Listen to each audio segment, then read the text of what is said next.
தாவேகா முதல்ல 70 சீட்டுன்னாங்க. இப்ப என்ன ஆயிடுச்சுன்னு சொன்னால் அதாவது இன்னைக்கு தாவேகாவோடு காங்கிரஸ் சேர்ந்தால், தமிழ்நாட்டை விட்டுருங்க, பக்கத்துல இருக்கிற கேரளா, பாண்டிச்சேரி, அதாவது 2 விஷயத்தை புரிஞ்சுங்க.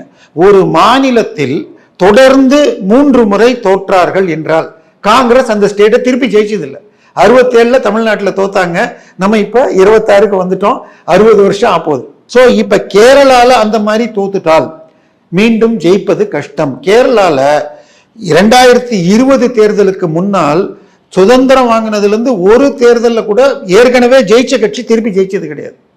தமிழ்நாட்டிலையும் எம்ஜிஆருக்கு பிறகு மாத்தி மாத்தி ஜெயிச்சாங்க. 2016 தான் ஜெயலலிதா அம்மையார் மீண்டும் ஒரு முறை ஜெயிச்சாங்க. ஸோ கேரளால பினராயி விஜயன் 2வது தடவை ஜெயிச்சிட்டார். இந்த முறை ஜெயிச்சா 3வது தடவை ஜெயிச்சிட்டா அங்க மீண்டும் எழுகிறது கஷ்டம். கேரளாவை வழிநடத்தும் காங்கிரஸ் தலைவர்கள் ஜெயராம் ரமேஷ் மற்றும் KC வேணுகோபால்.